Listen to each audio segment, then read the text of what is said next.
अध्याय 221। फेंग हुकाई वास्तव में आरोहण के मध्य चरण में है। वह ये यू से एक पूर्ण क्षेत्र ऊपर है, लेकिन फिर भी ये यू में कोई कमी नहीं है। उसकी रिक्त रेखा पूरी तरह से खुल जाने के बाद 7 लोमड़ियों की पूंछें उसके पीछे धीरे धीरे चलने लगी। चांदनी शानदार ढंग से चमकते हुए उसे ढंक लेती है। इसके अलावा सैकड़ों संरचनाओं के साथ जो उसने पहले से ही स्थापित कर ली थी। इस लड़ाई में उसे बिल्कुल भी नुकसान नहीं है। इससे फेंग हुकाई को और अधिक झटका लगा। दूसरा पक्ष स्पष्ट रूप से एक क्लेश क्षेत्र राक्षस जाती है, लेकिन वह इतना शक्तिशाली क्यों है, ये सचमुच अविश्वसनीय है। विशेष रूप से अंतहीन छिपी हुई संरचनाओं के साथ उसे कोई अंदाजा नहीं है कि वे कब सक्रिय होंगे, उस पर हमला करने के लिए तैयार होंगे। इससे उसकी पूरी ताकत को उजागर करने की क्षमता गंभीर रूप से सीमित हो जाती है। नहीं, ये जारी नहीं रह सकता। मुझे इस लड़के का शीघ्र समाधान करना होगा, अन्यथा अगर गनडोरो भाग जाता है तो उसे फिर से ढूंढना मुश्किल होगा। ये सोचकर फेंग हुकाई ने तुरंत अपना रुख स्थिर कर लिया। वह जादू करने की तैयारी करते हुए अपने हाथ एक साथ जोड़ता है, लेकिन ये उसे वह मौका नहीं देगी। एक विचार के साथ फेंग हुकाई के बाईं ओर एक संरचना रोशन होती है। स्याही जैसी काली 2 जंजीरें अचानक टकराती हैं। गति आश्चर्यजनक है, जिससे कोई भी अवाक रह जाता है। क्षेत्रों में अंतर के कारण ये गठन सीधे तौर पर फेंग हुकाई को नहीं मार सकता, लेकिन ये उसकी जादू टोना को बाधित करने के लिए बेहद उपयोगी है। जंजीरों को पास आते देख फेंग हुकाई की भौहें कस गईं। जैसे ही वह उन्हें हटाने के लिए अपना हाथ हिलाने वाला था, उस पल में आसपास का हजारों मील का क्षेत्र अचानक अनंत अंधकार में डूब जाता है। फिर फेंग हुकाई के सिर के ऊपर ऊर्ध्वाधर पुतलियों की एक जोड़ी चमकती है। सर्प के समान खड़ी पुतलियां, ठंडा और मनमोहक। अगले ही सेकंड में चमक फूट पड़ती है। फेंग हुकाई को लगता है कि उसका पूरा शरीर किसी अदृश्य शक्ति के नियंत्रण में है। कोई भी प्रतिक्रिया करने में असमर्थ, वह केवल असहाय होकर देख सकता है, क्योंकि 2 काली जंजीरें उसकी छाती में घुस रही हैं। इस स्थिति को देखकर ये यू का दिल बिना किसी हिचकिचाहट के खुश हो जाता है। वह तुरंत अपने हाथों से एक मोहर बनाता है। 9 स्वर्ग चंद्रमा पर कब्जा कर रहे हैं। ऐसा लगता है कि चमकीला चांद आसमान से नीचे गिर गया है। यह अचानक ये यू के पीछे खिंच जाता है। उज्ज्वल चांद से पहले सभी चीजें नष्ट हो सकती हैं। ठंडी हवा आती है। फेंग हुकाई तुरंत एक बर्फ की मूर्ति में बदल जाती है, बिल्कुल सजीव। ये यू की बड़ी आस्तीन की लहर के साथ बर्फ की मूर्ति टूट गई। साथ ही फेंग हुकाई की आत्मा भी पूरी तरह से नष्ट हो गई। इस खतरनाक अजगर को मारने के बाद ये यू मदद नहीं कर सकता, लेकिन राहत की सांस ले सकता है। फिर वह पीछे मुड़कर देखता है। वह देखता है कि गनडोरो बहुत पीछे नहीं है। इस दिशा में ठंडी दृष्टि से देख रहा हूँ। हम ऐसा क्यों लगता है कि गनडोरो अब थोड़ा अजीब लगता है। जहाँ तक अजीब बात है, ये यू नहीं कह सकता। उसकी नजर उसके लिबादे पर पड़ती है, जो वास्तव में सफेद है। क्या चल रहा है जियो यू, तुम क्या देख रहे हो? एक सौम्य आवाज ये यू के संदेह को दूर कर देती है। ऐसा लगता है कि वह बहुत ज्यादा सोच रहा था। ये यू एक कदम आगे बढ़ता है और तुरंत गनडोरो के पास पहुंच जाता है। वह उसका हाथ पकड़ लेता है। धीरे से वो कहता है, ऐसा कुछ नहीं है, अभी अभी लगा कि तुम्हारे बारे में कुछ गड़बड़ है। अगर तुम्हारा पहनावा अभी भी वैसा ही न होता तो मुझे लगता कि तुम्हारी बहन बाहर आ गई है। ये सुनकर गनडोरो का दिल अचानक घबरा गया। वह झट से कहती है, असंभव, मेरी बहन कम से कम कुछ 100 वर्षों तक बाहर नहीं आ पाएगी।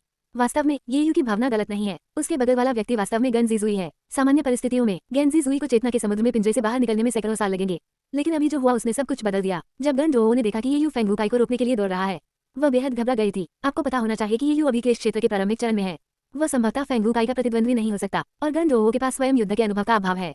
तो ये यू की रक्षा के लिए गनडोरो निर्णायक रूप से अपनी चेतना के समुद्र में पिंजरे को खोलती है और गन जीजुई को मुक्त करती है, क्योंकि वह बहुत अच्छे से जानती है केवल गन जीजुई ही अपनी 100% शक्ति लगा सकती है। इस प्रकार ये यू की मदद करना, और गन जीजुई ने इस अवसर का बहुत लंबे समय से इंतजार किया है। बाहर आने के बाद खुद को रोक नहीं पाई। वह फेंग हुकाई को पूरी तरह से मारने के लिए तुरंत ये यू के साथ सहयोग करती है। फिर इससे पहले कि ये यू वापस मुड़े, वह गनडोरो के सफेद रंग से मेल खाने के लिए अपने लिबादे का रंग बदलती है। गन जीजुई चाहती है कि ये यू उसे गनडोरो के रूप में देखे। ऐसा करके ही वह ये यू के दिल से राज निकाल सकती है। हालांकि गन जीजुई और गनडोरो के व्यक्तित्व बहुत भिन्न है और उनके बोलने के लहजे भी बिल्कुल अलग हैं। गन जीजुई के लिए ये मुश्किल नहीं है। चेतना के सागर में इतने वर्षों तक गनडोरो को देखने के बाद उनके भाषण की नकल करना कोई समस्या नहीं है। बात बस इतनी है कि अब ये यू के कब्जे में होने के कारण गन जीजुई अभी भी थोड़ा अपरिचित है। दरअसल यह एहसास चेतना के समुद्र में देखने से कुछ अलग है। वह हमेशा बेवजह घबराहट महसूस करती है। इसके अलावा ये यू का बड़ा हाथ वास्तव में गर्म है। इस क्षण में गनडोरो चेतना के सागर में जोर जोर से चिल्ला रहा है, अरे तुम मेरे जैसे कपड़े क्यों पहन रहे हो? आप क्या करने का प्रयास कर रहे हैं? मैं तुम्हें चेतावनी देता हूँ, ये यू को मत छुओ, नहीं तो मैं भी तुम्हारे साथ नष्ट हो जाऊंगा। क्या तुमने सुना? बोलो। चेतना के समुद्र में दहाड़ को नजरअंदाज करते हुए गन जीजुई अचानक कुछ सोचती है और उसका सुंदर चेहरा चमक उठता है। ये यू को पता चलने से रोकने के लिए गन जीजुई ने तुरंत अपना सिर थोड़ा नीचे कर लिया। सब कुछ छुपाने की भरपूर कोशिश कर रही है। एक क्षण बाद दोनों धन्य भूमि पर लौट आए। गन जीजुई पहले से गनडोरो की नकल करता है और हमेशा की तरह ये यू के लिए एक कप स्पिरिट चाय तैयार करता है। वह उसे उसके सामने रख देती है। जियो यू, आज मैं वास्तव में आपका ऋणी हूँ, अन्यथा संभवतः वह अजगर मुझे खा गया होता। ये सुनकर ये यू अपना हाथ उठाता है और गन जीजुई के बालों को सहलाता है। चिंता मत करो, मेरे साथ यहाँ तुम निश्चित रूप से सुरक्षित रहोगे। गन जीजुई का शरीर अकड़ गया। वह चेतना के सागर में गनडोरो से शिकायत करने के अलावा कुछ नहीं कर सकती। अब फ्यूचर द्वारा विज्ञापन, देखो तुमने क्या किया है, तुमने ये यू को कितना बिगाड़ दिया है। यदि आप बात करने जा रहे हैं तो बस बात करें, उसके सिर को क्यों छुएं? क्या एक घमंडी सांप का सिर ऐसे ही सहलाया जाना चाहिए? गनडोरो ने उपहास किया, आप क्या जानते हैं, ये दाव भागीदारों के बीच एक अंतरंग इशारा है। इतना मत कहो, बस मुझे बताओ तुम मेरे जैसा बनकर वास्तव में क्या चाहते हो? गन जीजुई ने फिर गनडोरो को नजरअंदाज कर दिया। जिज्ञासा दिखाते हुए वह पूछती है, वैसे पति? इस बिंदु पर गन जीजुई रुक जाता है। स्वर्ग जानता है कि वह ये संबोधन कितने साहस से कहती थी। फिर अपने मन को स्थिर करते हुए गन जीजुई आगे कहती है, आपने आज क्यों कहा कि चढ़ने वाले मर जाते हैं? और इससे पहले आपने मुझे मेरी खेती को दबाने और क्लेश की तारीख में देरी करने की कोशिश करने के लिए मजबूर किया। क्या तुम्हें कुछ मालूम है? गन जीजुई के प्रश्न के उत्तर में ये यू आश्चर्यचकित नहीं है। यद्यपि वह स्वप्न तंत्र को प्रकट नहीं कर सकता, आरोही के मरने की कहानी छिपाने की कोई जरूरत नहीं है। तो ये यू झूठ बोलता है और दावा करता है कि वर्षों पहले उसने पश्चिमी सीमांत महाद्वीप की यात्रा की थी। वह भाग्यशाली था कि उसने किसी को अपने कष्टों को सफलतापूर्वक पार करते हुए देखा। लेकिन इससे पहले कि वह जश्न मना सके, एक रहस्यमय ताओवादी लड़का उसके पास आया और स्पष्ट रूप से कहा कि चढ़ने वाले मर जाते हैं। फिर उसने नवारोही कृषक की मौके पर ही हत्या कर दी। ताओवादी लड़का असाधारण रूप से शक्तिशाली था, संभवतः असेंशन से भी ऊंचे क्षेत्र में। ये कथा सुनकर गांजी जुई को अत्यधिक आश्चर्य महसूस होता है। एक रहस्यमय ताओवादी लड़का, एक नवारोहित असेंशन क्षेत्र कृषक की हत्या, ऐसी बातें उसने दक्षिणी बर्बेरियन महाद्वीप में कभी नहीं सुनी थी। नहीं, ये निश्चित रूप से नहीं कहा जा सकता। सतह से दक्षिणी बर्बर महाद्वीप ने हजारों वर्षों से असेंशन क्षेत्र में एक बड़ा दानव नहीं देखा है, लेकिन कितने राज में छिपे हैं कोई नहीं जानता। उदाहरण के लिए आज का फेंग वुकाई, यदि उसने खुद को प्रकट नहीं किया होता तो कौन जानता होता कि असेंशन क्षेत्र का एक भक्षण करने वाला सांप अभी भी दक्षिणी बार्बेरियन महाद्वीप में छिपा हुआ था। आज क्या हुआ? गांजी जुई को गहराई से महसूस हुआ कि ये दुनिया छिपी हुई प्रतिभाओं से भरी है। दक्षिणी बर्बर महाद्वीप से परे निश्चित रूप से आरोही हैं, शायद अन्य 4 महाद्वीपों के भी अपने अपने आरोही हैं। ये सिर्फ इतना है कि वे व्यापक रूप से ज्ञात नहीं है। हालांकि ये ने असेंशन से भी ऊंचे क्षेत्र के बारे में जो कहा उसके संबंध में गांजी जुई को लगता है कि यह अतिशयोक्ति हो सकती है। ऊपर का आरोहण दिव्य क्षेत्र में प्रवेश कर रहा है और अमर बन रहा है। ये सर्वमान्य तथ्य है, यहाँ तक कि प्राचीन ग्रंथों में भी इसका विस्तृत रिकॉर्ड है। इसके अलावा एक कहावत है कि स्वर्गारोहण क्षेत्र के शिखर पर पहुंचने के बाद यदि कोई बहुत अधिक शक्तिशाली हो जाता है तो वह मृत्युलोक में नहीं रह सकता। भले ही वे चढ़ना न चाहें, फिर भी उन्हें चढ़ना ही होगा। तो गांजी जुई के विचार में ये सिर्फ इतना है कि ये की खेती अभी भी उतरी है और वह असेंशन क्षेत्र की शक्ति को नहीं समझता है।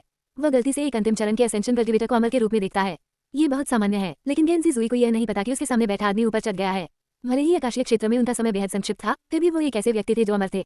वह आरोहण और आरोहण से परे के बीच अंतर कैसे नहीं कर सका। ये सोचकर कि वह सच्चाई समझती है, गांजी जुई मुस्कुराहट का संकेत देती है।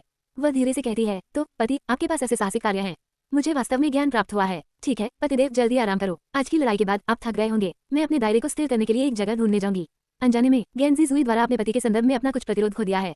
यह उसकी जीभ से आसानी से निकल जाता है, लेकिन इससे पहले कि वह मूर्ति ये ने उसका नाजुक हाथ पकड़ लिया। पहले से ही क्लेश को पार करने और आरोहण क्षेत्र में स्थिर रहने के बाद किस क्षेत्र को स्थिर करने की आवश्यकता है? आज रात मत जाओ। ये शब्द सुनकर गांजी जुई हर तरफ कांप रहा है। वह स्वाभाविक रूप से समझती है कि ये युग का क्या मतलब है। जिस चीज का उसे सबसे ज्यादा डर है वह अभी भी घटित होने वाली है। नहीं, ऐसा नहीं हो सकता। उपस्थित रहना और चेतना के सागर से देखना 2 अलग अलग मामले हैं।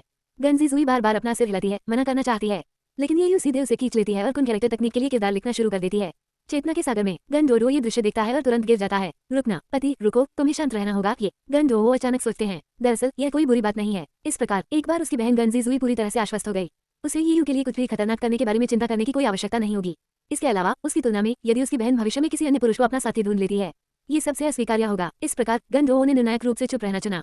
सुलेख द्वारा लाए गए आकर्षण को चुपचाप महसूस कर रहा हूँ। समय गुजर जाता है। 430 साल की उम्र में ये सफलतापूर्वक क्लेश क्षेत्र के शिखर पर पहुंच गया और आज वह क्लेश को पार करना शुरू कर देता है। गांजी जुई पहले से ही आरोहण के मध्य चरण में 100 झांग दूर खड़ा है, बेहद गंभीर अभिव्यक्ति के साथ सामने की आकृति को देख रहा है। चेतना के सागर में गंडोरो चिल्लाते हैं, क्या हुआ? क्या आप घबराए हुए हैं? गांजी जुई हठपूर्वक कहते हैं, बकवास, मैं कैसे हो सकता हूँ? गंडोरो हंसते हुए कहते हैं, अभी भी इसे स्वीकार नहीं कर रहे हैं। क्या तुम्हें सच में लगता है कि मैं तुम्हारे मूड में बदलाव महसूस नहीं कर सकता? लेकिन ये सामान्य है। आपके पति कष्ट से गुजरना शुरू कर रहे हैं। उनके साथी के रूप में आप स्वाभाविक रूप से चिंतित महसूस करते हैं, लेकिन मेरा सुझाव है कि आपको इस तरह महसूस करने की जरूरत नहीं है। अपने पति की शक्ति से संकट को सफलतापूर्वक पार करना कोई समस्या नहीं है। ये शब्द सुनकर गांजी जुई राहत की सांस लेने के अलावा कुछ नहीं कर सकता। दरअसल एक ऐसे साथी के रूप में जो हर दिन एक साथ बिताता है। वह जानती है कि ये की ताकत असाधारण है और सामान्य परिस्थितियों में उसे सुरक्षित रूप से संकट को पार करने में सक्षम होना चाहिए। लेकिन अगले ही पल गांजी जुई ने फिर से अपनी भौहें सिकोड़ ली। आप किस बकवास की बात कर रहे हैं? मैं उसका साथी नहीं हूँ, तुम हो। इसके अलावा मैं उसके लिए कभी चिंतित नहीं हो सकता। वह संकट को पार कर सकता है या नहीं, इससे मुझे कोई लेना देना नहीं है। गंडोरो हंसते हुए कहते हैं, ठीक है, जिद्दी होना बंद करो। क्या तुम ये कहने की हिम्मत कर रही हो कि तुम्हें सचमुच अपने पति से प्यार नहीं हुआ? यदि आप उसे पसंद नहीं करते तो आप बिना बदलाव के दशकों तक उसके साथ कैसे रह सकते थे?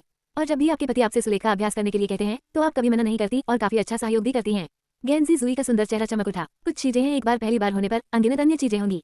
इन वर्षों में उसने ये को छोड़ने के बारे में सोचा है, लेकिन वह कभी भी अपना मन नहीं बना पाई। कोई कह सकता है गांजी जुई पूरी तरह से इस जीवन के अभ्यस्त हो गए हैं और वह ये के साथ बिताए समय से मुग्ध हो गई है। बात सिर्फ इतनी है कि वो कभी भी इसे स्वीकार करने को तैयार नहीं रही। अब गंडोरो द्वारा उजागर किया जा रहा है। गांजी जुई को थोड़ी शर्म महसूस होती है। वह जाना चाहती है, लेकिन वह कदम नहीं उठा सकती, क्योंकि वह ये भी देखना चाहती है कि क्या ये सफलतापूर्वक संकट को पार कर सकता है। अगर कुछ अप्रत्याशित घटित होता है, वह अपनी जान की कीमत पर भी ये की मदद करेगी। तो गांजी जुई ठंडे स्वर में खर्राटे लेती है और निर्णायक रूप से खुद को चुप करने का विकल्प चुनती है। वास्तव में गांजी जुई की चिंताएं वास्तव में अनावश्यक हैं। तब फ्यूचर द्वारा विज्ञापन 9 पूंछ वाले स्वर्गीय लोमड़ी के रूप में ये के पास गहन दिव्य भाग्य है और विभिन्न स्वर्गीय स्तरीय सुरक्षात्मक तकनीकों के साथ क्लेश को पार करने के अपने पूर्व अनुभव के साथ संयुक्त है। उसके लिए क्लेश बहुत कठिन नहीं है। बहुत दिनों के बाद आखिरी स्वर्गीय गड़गड़ाहट के साथ जहाँ ये है वह पहले से ही एक वज्रकुंड में बदल गया है। वह तुरंत ही भीतर समा जाता है। गांजी जुई मदद नहीं कर सकते, लेकिन एक कदम आगे बढ़ा सकते हैं। वह जांच के लिए जाना चाहती है। उस पर एक विशाल लोमड़ी का भ्रम प्रकट होता है। 8 पूंछें सफलतापूर्वक 9 पूंछों में बदल गईं। ये दर्शाता है कि ये वास्तव में 9-tailed हेवनली फॉक्स बन गया है और उसने अपनी वंशावली को पूरी तरह से जागृत कर लिया है। अध्याय 223। 511 साल की उम्र में ये सफलतापूर्वक आरोहण के अंतिम चरण में प्रवेश कर गया। हालांकि गांजी जुई अभी भी आरोहण के मध्य चरण में है। निस्संदेह इस दर पर ये के गांजी जुई से पहले चढ़ने की बहुत संभावना है। इस परिणाम से गांजी जुई को काफी आश्चर्य हुआ। अपनी प्रतिभा पर उसका गर्व ये के सामने वास्तव में महत्वहीन है।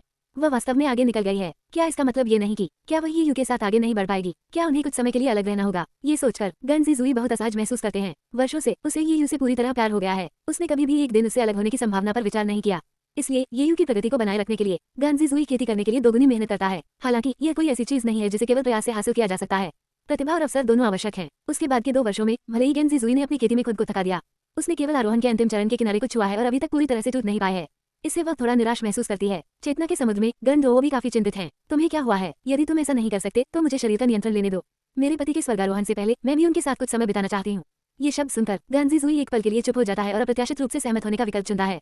इससे गंडोडुओ को आश्चर्य होता है। क्या तुम सचमुच ये बात आसानी से मान रहे हो? यह आपकी शैली नहीं है। गांजीजुई को अचानक से दर्द महसूस होता है। यदि ऐसा पहले होता तो वो गंडोडुओ के लिए कभी सहमत नहीं होती। लेकिन किसी से प्यार करने के बाद ही कोई व्यक्ति आस लगाव के दर्द को सही मायने में समझ सकता है। ये यूं जल्दी चढ़ जाएगा। ये गंडोडुओ के लिए भी बाहर आने और उसे देखने का समय है। अन्यथा ये लड़की जीवन भर के लिए उससे द्वेष रखती रहेगी। हालांकि गांजीजुई की चेतना के सागर में स्वैच्छिक वापसी एक शर्त के साथ आती है, अर्थात गंडोडुओ को ये प्रकट नहीं करना चाहिए कि उसने उसका प्रतिरूपण किया है। यह अनुरोध सुनकर गंडोडुओ हंसने के अलावा कुछ नहीं कर सकते। क्या आप इसे जीवन भर के लिए छिपाने की योजना बना रहे हैं? क्या आप सुलेख का अभ्यास करते समय अपने पति को मेरा नाम पुकारने देंगी? गांजीजुई फिर से चुप हो गया। वह जितनी प्रतिस्पर्धी है, वह स्वेच्छा से किसी और की परछाई कैसे बन सकती है? लेकिन अगर वह ऐसा नहीं करती तो वो क्या कर सकती है? गांजीजुई को पता है कि ये गंडोडुओ को पसंद करता है। यदि उसे सत्य का पता चल जाए और वह उसे स्वीकार न कर सके और चला जाता है, फिर वह परिणाम वह है जिसे गांजीजुई सबसे अधिक स्वीकार नहीं कर सकता। तो वो केवल सह सकती है। चेतना के समुद्र में गंडोडुओ को अपनी बहन की उदासी का एहसास होता है। वह धीरे से कहती है, जब स्वर्गारोहण आसन है तो पहल क्यों न करें? आप दोनों ने लगभग 100 साल एक साथ बिताए हैं। शायद आपके पति के मन में पहले से ही आपके लिए भावनाएं विकसित हो चुकी हैं। गांजीजुई ने अपनी भौहें थोड़ी सी सिकोड़ ली। क्या मुझे सचमुच ये कहना चाहिए? गंडोडुओ जारी रखते हैं, चिंता मत करो, मैं तुम्हारी मदद करूंगा। अपने आप को पछतावे के साथ मत छोड़ो। गांजीजुई की सांसें तेज हो जाती हैं। हाँ, वो जीवन भर गंडोडुओ की छाया नहीं बन सकती। कुछ चीजों का अंततः सामना करना ही होगा। यदि वो सचमुच असफल होती है, कम से कम वो कुछ 100 वर्षों तक चेतना के समुद्र में छिपी रह सकती है।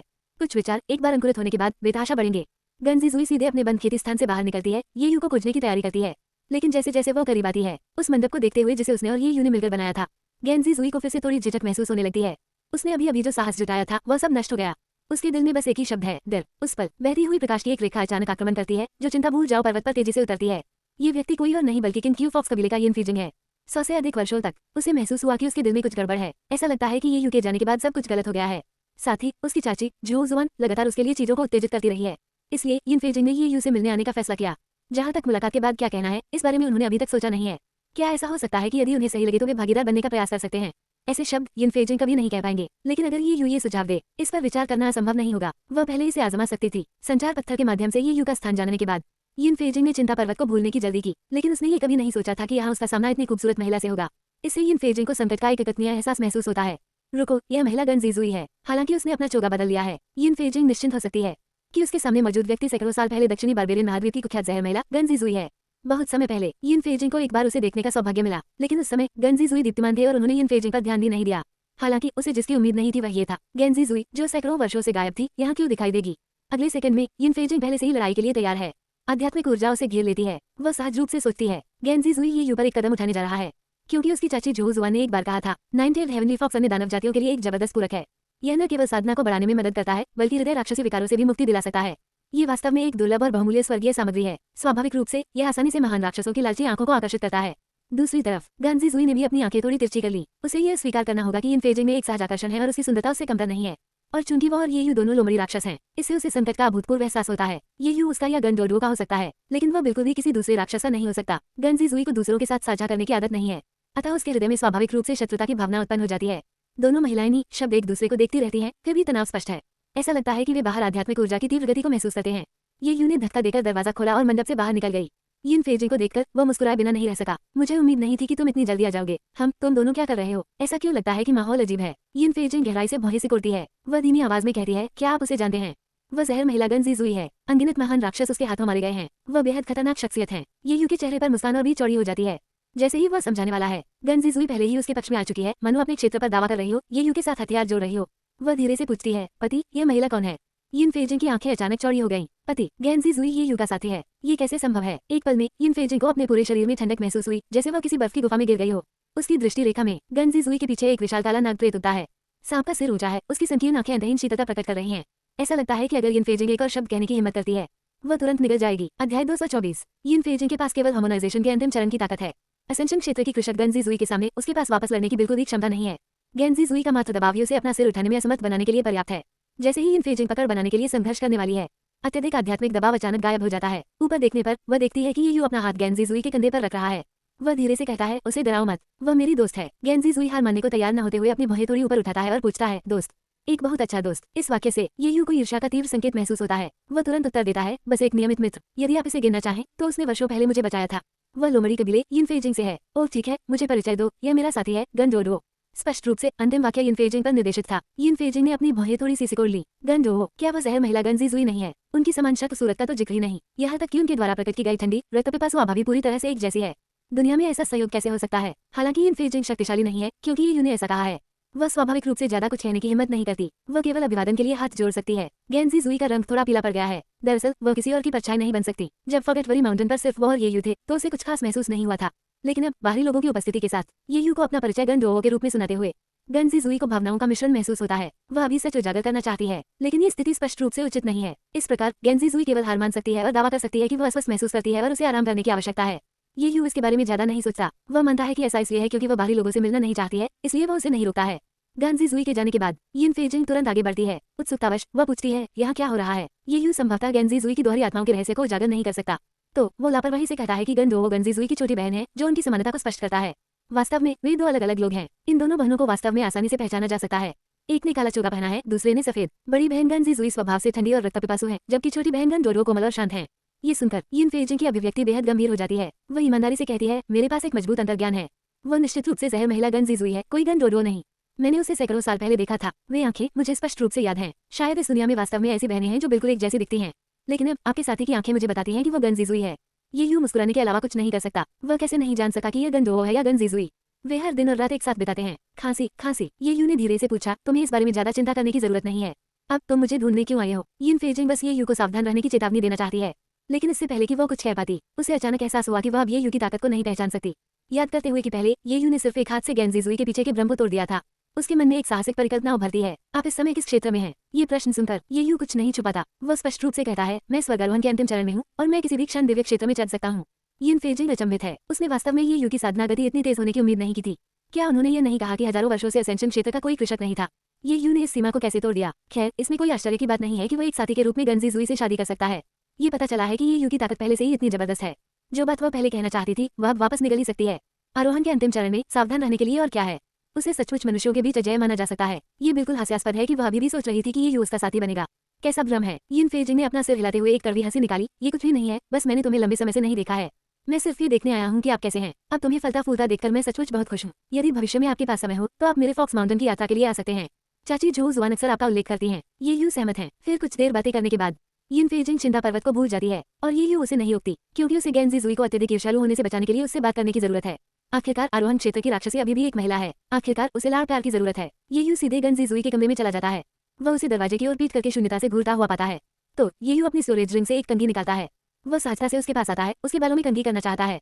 पिछले 100 वर्षों में ऐसा वह कई बार कर चुका है और गंजीजुई इस एहसास का आनंद लेते हैं। लेकिन इस बार एक अपवाद होता है। गंजीजुई ने अचानक ये की कलाई पकड़ ली, धीरे से घूमकर और धीरे से कहा, पति, क्या वह महिला मुझे जानती है? जब उसने मेरी तरफ देखा तो वो काफी आश्चर्यचकित थी। ये मुस्कुराती है। हाँ, ये सही है। यिनफेजिंग ने कहा कि उसने सैकड़ों साल पहले आपकी बहन गंजीजुई को देखा था। उसने ये भी कहा कि आप गंजीजुई हैं क्योंकि आपकी आंखें एक जैसी हैं। मैं उसे समझाने की जहमत नहीं उठा सका। एक संक्षिप्त बातचीत के बाद वह चली गई। हम वास्तव में सिर्फ सामान्य दोस्त हैं। आपको बहुत अधिक ईर्ष्यालु होने की आवश्यकता नहीं है। ये सुनकर गंजीजुई खड़े हो जाते हैं और एक कदम पीछे हट जाते हैं। वह बहुत गंभीरता से कहती है, अगर मैं अब आपको बताऊं कि मैं वास्तव में गंजीजुई हूँ और जब से मैंने क्लेश पार किया है तब से गनडोडो मेरी चेतना के समुद्र में बंद हो गया है। इन सभी वर्षों में मैं गंजीजुई तुम्हारे साथ रहा हूँ। ये थोड़ा अचंभित हो गया। तभी उनके चेहरे पर एक फीकी मुस्कान आ जाती है। क्या आप मजाक कर रहे हैं? यदि आप वास्तव में गंजीजुई होते तो आप इतने समय तक मेरे साथ यहाँ कैसे रह सकते थे? ये कहने के बाद ये की मुस्कान तुरंत शांत हो जाती है, क्योंकि उसने देखा कि गंजीजुई ने जो सफेद वस्त्र पहना हुआ है वह अचानक पूरी तरह से काला हो गया है और उनका एक्सप्रेशन बेहद गंभीर रहता है। क्या ऐसा हो सकता है कि वह मजाक नहीं कर रही है और वास्तव में गंजीजुई है? ये कैसे संभव है? क्या ऐसा हो सकता है कि जो व्यक्ति 100 साल से भी अधिक समय से उनके साथ है वह छोटी बहन नहीं बल्कि बड़ी बहन हो? ये की अत्यंत आश्चर्यचकित अभिव्यक्ति को देखकर गंजीजुई की आंखें थोड़ी लाल हो गईं। वह बोलते समय कांपती है। दरअसल शुरुआत में मैंने खुद को गनडोडो के रूप में प्रच्छन्न किया था। मैं बस ये समझना चाहता था कि आरोही की मृत्यु वास्तव में क्या होती है, लेकिन मैंने कभी नहीं सोचा था कि यह आज की स्थिति को जन्म देगा। मूलतः मैं दिखावा जारी रख सकता था, लेकिन मैं थोड़ा थक गया हूँ। मैं अब किसी और की परछाई नहीं बनना चाहता। मैं तुम्हें पसंद करता हूँ और तुम्हारे साथ रहकर मैं बहुत खुश हूँ। आपको कोई मनोवैज्ञानिक बोझ महसूस करने की जरूरत नहीं है। आज से मैं स्वयं को चेतना के सागर में कैद कर लूंगा। मैं आपके और डोओ के जीवन भर के बंधन की कामना करता हूँ। ये कहने के बाद गंजीजुई ये को सम्मान देते हुए थोड़ा झुकती है। इसके तुरंत बाद उसके काले वस्त्र का रंग स्पष्ट गति से बदल जाता है। गंजीजुई वास्तव में अपनी बात रखती है। वह गनडोडो को रिलीज करती है। फिर वह सीधे चेतना के सागर में प्रवेश कर जाती है। गनडोडो अपने शरीर पर पुनः नियंत्रण पाकर काफी आश्चर्यचकित है। इतनी जल्दी चेतना के सागर में वापस? क्या उत्तर बाद में नहीं आना चाहिए था? गनडोडो की पूछताछ के जवाब में गंजीजुई चुप रहे। वह अपने घुटनों को पकड़ती है, अपना सिर थोड़ा नीचे करती है और अपने शरीर को एक गेंद की तरह मोड़ लेती है। इस समय ये यू गन डोडो की वर्तमान उपस्थिति देखता है। उसे तुरंत ही इन फेजिंग द्वारा पहले कहे गए शब्द याद आ गए। हालांकि उनकी शक्लें एक जैसी हो सकती हैं, लेकिन उनकी निगाहें बिल्कुल अलग हैं। किसी भी समय गन डोडो की नजर हमेशा कोमल होती है, जबकि गेन जीजुई हमेशा की तरह ठंडा है। यह एक बुनियादी अंतर है। अगर ऐसा है तब गन जीजुई पहले मजाक नहीं कर रहे थे। 100 से अधिक वर्षों से वह वास्तव में उसके साथ रही है, इतने दिन और रातें। इससे पहले गन डोडो ने कहा था कि भले ही किसी की आत्मा चेतना के समुद्र में फंस गई हो, तभी वो बाहर की हर चीज देख सकता है। क्या इसका मतलब यह नहीं है कि गन डोडो 100 वर्षों से अधिक समय से देख रहे हैं? उसे उससे कैसे निपटना चाहिए? एक पल के लिए ये यू को काफी सिरदर्द महसूस हुआ, लेकिन गन डोडो के अगले शब्द उसे पूरी तरह से स्तब्ध कर देते हैं। तुम चुप क्यों हो? मेरी बहन तुमसे बात कर रही है। उसने कहा कि वह तुम्हें पसंद करती है, तो तुम्हारा क्या? क्या तुम उसे पसंद नहीं करते? गन डोडो की उत्साहजनक दृष्टि देखकर ये यू को यहाँ तक संदेह है कि वह मतिभ्रम कर रहा है। ये क्रोध के स्थान पर प्रोत्साहन क्यों है? जब ये यू अभी भी नहीं बोलता, गन डोडो ने अपनी भौहें सिकोड़ ली। जियो यू, क्या ये कहना बहुत मुश्किल है कि आप उसे पसंद करते हैं? मैं वो सब कुछ देख रहा हूँ जो आप दोनों 100 वर्षों से अधिक समय से कर रहे हैं। झूठ मत बोलो। किसी को पसंद करना सिर्फ पसंद करना है। मैं भी मेरे साथ साथ अपनी बहन को भी तुम्हें पसंद करने का समर्थन करता हूँ। सबसे खराब स्थिति में हम हर दिन बारी बारी से आपके साथ जा सकते हैं। ये कैसा रहेगा? ये पुष्टि करने के बाद कि गन डोडो मजाक नहीं कर रहे हैं, ये यू का दिल खुशी से भर गया। तार्किक रूप से कहे तो एक ही तने से खिलने वाले कमल के फूल जैसी सुंदर चीज को कौन मना कर सकता है? अब जबकि गन डोडो इतना उत्साहवर्धक है, वह संभवतः कैसे मना कर सकता था? इस प्रकार ये यू ने अपना मन स्थिर किया और गंभीरता से कहा, हाँ, मुझे गन जीजुई पसंद है। 100 साल के प्यार के बाद कौन प्रभावित नहीं होगा? इसके अलावा मेरे दिल में आप किसी की परछाई नहीं है। आप बस आप हैं। भविष्य में दिखावा करने की कोई जरूरत नहीं है। ये शब्द सुनते ही चेतना के सागर में हलचल मच जाती है। गन जीजुई अपना सिर थोड़ा ऊपर उठाती है, उसकी आंखों में आंसू आ जाते हैं और कांपते हुए वो पूछती है, वास्तव में? गन डोडो भी सहयोगपूर्वक कहते हैं, पति, क्या आपने जो कहा वह सच है? ये यू गन डोडो का हाथ लेता है और उसे अपने दिल पर रखता है। वह स्पष्ट रूप से बोलता है, हर शब्द सत्य है। मेरे दिल पर भरोसा किया जा सकता है। अगले ही पल गन डोडो पर सफेद वस्त्र फिर से बदल गया। ये सफेद से काला हो जाता है। इस बार ये गन डोडो है जो सक्रिय रूप से अपने शरीर पर नियंत्रण छोड़ देता है। गन जीजुई ये यू के आलिंगन में छलांग लगाते हुए सीधे आगे बढ़ता है। खुशी से अभिभूत होकर वह रो पड़ी। इस दिन से आगे गन डोडो और गन जीजुई एक समझौते पर पहुंचे हैं। एक दिन चेतना के समुद्र में बारी बारी से। इस तरह वे दोनों ये यू के पक्ष में हो सकते हैं। इस संबंध में ये यू को कोई आपत्ति नहीं है। 550 साल की उम्र में ये यू आखिरकार स्वर्गारोहण के क्षण तक पहुंच गया। चिंता पर्वत के ऊपर स्वर्गीय द्वार खुले हुए हैं, दिव्य ध्वनियां गूंजती हैं और अमर सारस पुकारते हैं। एक परिचित खींचने वाली शक्ति आती है। ये यू का शरीर अनायास ही ऊपर उठने लगता है। गन डोडो अपनी अनिच्छा को दबाते हुए उसे अलविदा कहता है। पति, दिव्य लोक में मेरी और मेरी बहन की प्रतीक्षा करें। हम आपसे जुड़ने के लिए यथाशीघ्र दिव्य लोक पर चढ़ेंगे। ये यू ने सहमति में सिर हिलाया। ठीक है, मैं दिव्य लोक में तुम्हारा इंतजार करूंगा। चढ़ाई की गति तेजी से बढ़ती जाती है। कुछ ही सांसों में फॉगेटवरी माउंटेन पर गन डोडो दृश्य से गायब हो गया है। लेकिन ये यू भी निष्क्रिय नहीं रहता। अपने पिछले आरोहण के विनाशकारी अनुभव की पुनरावृत्ति को रोकने के लिए वह अच्छे भाग्य की तलाश करने और दुर्भाग्य से बचने के लिए तुरंत अपनी जन्मजात प्रतिभा को सक्रिय कर देता है। जल्द ही 2 बांध स्लिप प्रेत प्रकट होते हैं जो एक साथ खुलते हैं। ऊपरी मध्य चिन्ह इंगित करता है कि स्थिर खड़े रहने से व्यक्ति सुरक्षित रहेगा। निचला निचला चिन्ह इंगित करता है कि बाईं ओर चकमा देने से कोई हड्डियां शेष नहीं रहेंगी।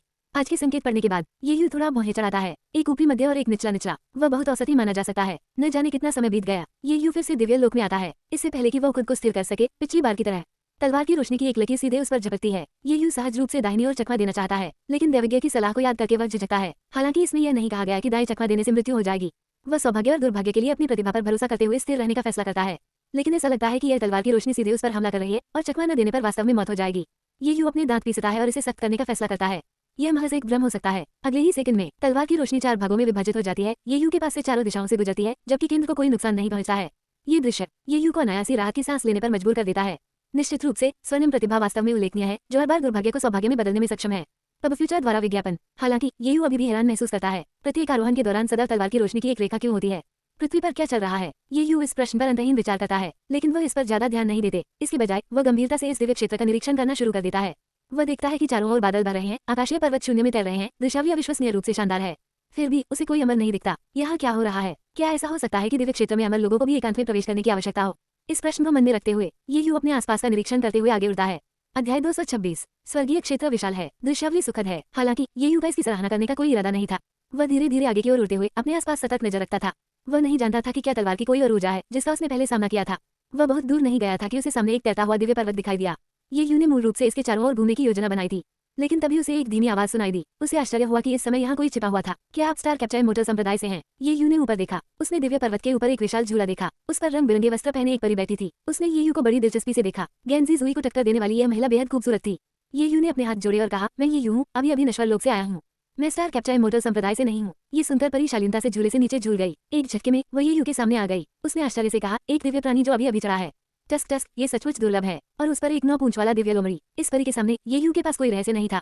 उसे पूरी तरह से देखा जा सकता था, लेकिन वह सामान्य था। इससे कोई फर्क नहीं पड़ता कि नश्वर क्षेत्र में कोई कितना शक्तिशाली था। स्वर्गीय क्षेत्र में चढ़ने पर वह एक तुच्छ नवागंतुक बन जाएगा। इसके आसपास कोई रास्ता नहीं था। परी ने लापरवाही से मुट्ठी के आकार का एक पत्थर उछाल दिया। ये यू ने सहज ही इसे पकड़ लिया। उसे पकड़ने पर उसे उसमें भारीपन और थोड़ी गर्माहट महसूस हुई। ये वस्तु नश्वर क्षेत्र के आध्यात्मिक पत्थरों के समान दिखती थी, लेकिन ये यू समझ सकता था कि उसके भीतर मौजूद शक्ति आध्यात्मिक पत्थर की तुलना में कहीं अधिक शुद्ध थी। परी बोली, मिलना तो भाग्य की बात है, यह एक दिव्य पत्थर है जिसमें दिव्य शक्ति है।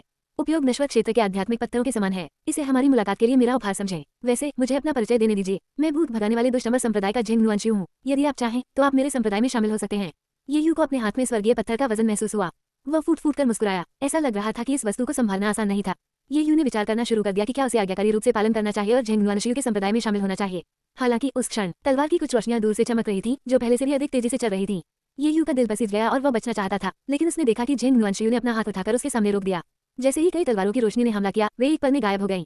ये बेहद सहज था। झेंग नुआनशियू ने शांति से कहा, हाल ही में स्वर्गीय क्षेत्र में कुछ बदलाव हुए हैं। यह ऐसी चीज नहीं है जिसे मैं एक या दो वाक्यों में समझा सकता हूँ। यदि आपके साथ कोई रक्षक नहीं है तो गिरना बहुत आसान है। बेशक मैं ये नहीं कह रहा हूँ कि आपको ओझा दुष्ट अमर संप्रदाय में शामिल होना चाहिए। मैं सिर्फ सुझाव दे रहा हूँ। अंतिम निर्णय आपके हाथ में है। ये यू को अपने वरिष्ठ नाइन-टेल्ड सेलेस्टियल फॉक्स जीशुई के शब्द याद आए जब वह नश्वर क्षेत्र में था। आकाशीय प्राणियों से सावधान रहें, लेकिन वह अभी भी इसके पीछे के कारणों का पता नहीं लगा पाया था। एक पल सोचने के बाद ये यू ने इसे आजमाने का फैसला किया, इसलिए वो झेंग नुआनशियू के संप्रदाय में शामिल होने के लिए सहमत हो गए। वह वास्तव में ये देखना चाहता था कि उसे दिव्य प्राणियों से सावधान रहने की आवश्यकता क्यों है। आखिर ये तो एक सपना ही था। अगर कुछ घटित होता है तो वो इसे सीखे गए सबक के रूप में ले सकता है। ये यू की सहमति सुनकर झेंग नुआनशियू के चेहरे पर मुस्कान तैर गई। उसका रुख और भी जोशपूर्ण हो गया। चूंकि आप ओझा दुष्ट अमर संप्रदाय में शामिल हो गए हैं तो अब आप हम में से एक हैं। भविष्य में चाहे वह साधना हो या विविध मामले, यदि आपकी कोई प्रश्न हो तो बेझिझक मेरे पास आएं। चलो पहले व्यवसाय का ध्यान रखें और फिर हम संप्रदाय में लौट सकते हैं। ये यू को समझ में नहीं आया कि झेंग नुआनशियू का व्यवसाय से क्या मतलब है, लेकिन उसने फिर भी सहमति में सिर हिलाया। फिर झेंग नुआनशियू ने ये यू को पूर्व की ओर ले जाया। बहुत पहले वे एक दिव्य पर्वत पर पहुंचे। झेंग नुआनशियू ने अपनी आकृतियों को छुपाते हुए एक दिव्य तकनीक का प्रदर्शन किया। फिर उसने अपने हाथ से आगे की ओर इशारा किया। ये यू ने उस दिशा में देखा जो वह इशारा कर रही थी। उन्होंने लगभग 100 दिव्य प्राणियों को भीषण युद्ध में संलग्न देखा। विभिन्न दिव्य तकनीकों और शक्तियों का प्रदर्शन किया गया। समय समय पर तलवार की ऊर्जाएं उड़ती रहीं। ये यू तुरंत समझ गया, जिस तलवार की ऊर्जा का उसने पहले सामना किया था वो संभवतः इसी स्थान से प्रस्फुटित हुई थी।